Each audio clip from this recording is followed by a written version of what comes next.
আলহামদুলিল্লাহি রাব্বিল আলামিন। আসসালাতু আসসালামু আলাইকা আলা সাইয়্যিদিল মুরসালিন ওয়া আলিহি ওয়া সাহবিহি আজমাইন। সমস্ত প্রশংসা একমাত্র মহান আল্লাহ তাআলার জন্য এবং লাখো কোটি বরং তার চেয়ে বেশি দুরূদ ও সালাম শ্রেষ্ঠ নবী, প্রিয় নবী, নবীদের নবী, সরকারে দো আলম, নূরে মুজাসসাম, রসুলে আকরাম সাল্লাল্লাহু আলাইহি ওয়াসাল্লামের উপর এবং ওনার পবিত্র বংশধর আহলে বাইত আবশরা মুয়াশশারা সকলের প্রতি সালাম ও সমবেদনা। সম্মানিত দ্বীনী ভাই বোনেরা, সম্মানিত ভিউয়ার্স, আশা করি মহান আল্লাহ তাআলার অশেষ রহমতে ভালো আছেন। তাই আসুন মহান আল্লাহ তাআলার দরবারে শুকরিয়াতান বলি আলহামদুলিল্লাহ। আমি আরও শুকরিয়া জানাই যেই মহান আল্লাহ তাআলা দয়া করে মায়া করে মুসলমান পিতামাতার গড়ে শ্রেষ্ঠ নবীর উম্মত করে এ দুনিয়াতে পাঠিয়েছেন। আলহামদুলিল্লাহ। সম্মানিত দ্বীনী ভাই বোনেরা, আমরা ধারাবাহিকভাবে দেখতেছিলাম শয়তানের মোকাবেলা ও আল্লাহ প্রাপ্তির উপায়। এই পর্বটি যত লোক দেখেছে বেশিরভাগ লোকেই ভালো বলেছে। তাই আসুন যারা নতুন দেখছি অনুগ্রহ করে সাবস্ক্রাইব করে পাশে থাকা বেল আইকনটি ওপেন করে দেই এবং এটি শেয়ার করে দেই। ভালো জিনিস বেশি বেশি শেয়ার করব। মুসলমানের একটাই কামনা, ভালো জিনিস বেশি বেশি দেখা এবং অপরকে জানিয়ে দেওয়া। দুরূদ শরীফের অগণিত ফজিলত রয়েছে। হাদিসে পাকে আছে, কেউ যদি দৈনিক 1000 বার দুরূদ শরীফ পাঠ করেন, ওই ব্যক্তি তার নিজের জান্নাত না দেখা পর্যন্ত মৃত্যুবরণ হবে না। সুবহানাল্লাহ। তাই আসুন আমরা দৈনিক 1000 বার দুরূদ শরীফ পড়ার নিয়ত করি। হাদিস বাকি আছে, কেউ যদি নেক নিয়ত করে আল্লাহর হুকুমে ফেরেশতা তাৎক্ষণিক অর্ধেক সওয়াব লিখে দেন। কাজ সমাধা হলে কত দিবেন উনি ভালো জানেন। তাই আমরা সকল কাজের আগে নেক নিয়ত করব, দুনিয়া আখিরাতে কামিয়াব হব ইনশাআল্লাহ। বিসমিল্লাহির রহমানির রহিম। যে সকল কারণে পীর পরিবর্তন করা যায়, আমরা এর থেকে শুরু করব ইনশাআল্লাহ।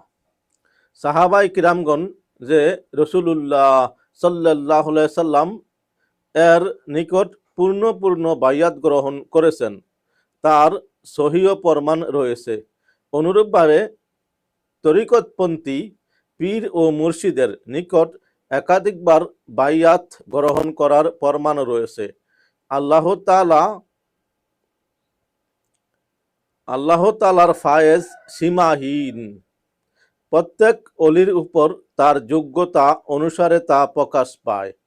আল্লাহ তাআলা তার পূর্ণ হিকমত অনুসারে শেষ যুগের অলিগণের মধ্যেও মারফাতের সব ধরনের পূর্ণতা দান করেছেন, যা ইলম উঠিয়ে নেয়ার পূর্ব পর্যন্ত অবশিষ্ট থাকবে। নবীগণ একে অপরের চেয়ে অধিক মর্যাদার অধিকারী ছিলেন, তেমনি অলিগণও একে অপরের উপর অধিক মর্যাদার অধিকারী হয়ে থাকেন। এই মর্যাদার ভিত্তিতে মারেফাত সন্ধানীগণ ও তাদের থেকে উপকৃত হয়ে থাকেন।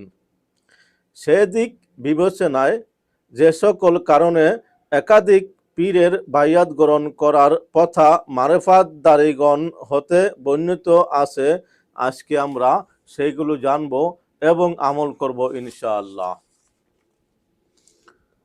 প্রথম, পীরের মধ্যে যদি শরীয়ত বিরোধী কোনো কার্যক্রম সর্বদা লক্ষ্যে করা যায়। দ্বিতীয়ত, পীর যদি মৃত্যুবরণ করে অথবা চিরদিনের জন্য বিচ্ছিন্ন হয়ে যান, যার সাহচর্য লাভের আর কোনো সম্ভাবনা নেই। তৃতীয় নম্বর, যদি পীর এত দূরে থাকেন যে তার কাছে গিয়ে ফায়েজ বা তাহাজ্জুদ গ্রহণ করা অসম্ভব। আল কৌলুল জামিল,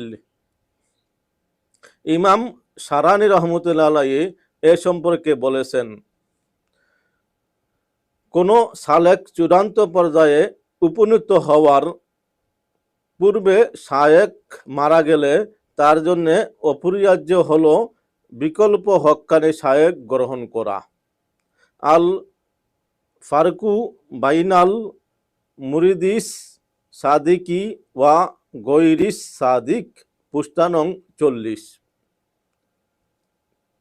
পীর জীবিত থাকা সত্ত্বেও তাকে অবজ্ঞা না করে নিজের আর্থিক উন্নতির জন্য অন্য পীরের খেদমতে হাজির হওয়া কোনো দোষণীয় নয়।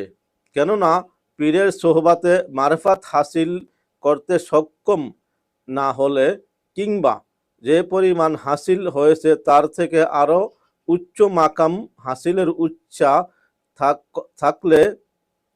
হাসিলের ইচ্ছা থাকলে এবং বর্তমান পীরের কাছে তা পাওয়া না গেলে এমনটা অবস্থায় যোগ্য পীরের সন্ধান পেলে তার কাছে যাওয়া আবশ্যক হবে।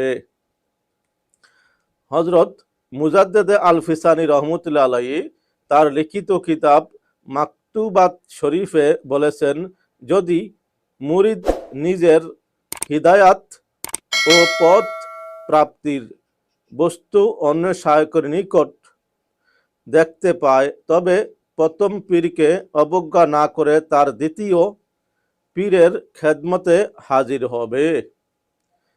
হালাতে মাশায়েখে নকশবন্দিয়া মুজাদ্দেদিয়া তত্ত্বখণ্ড, পৃষ্ঠা 55-তে পাওয়া যাবে।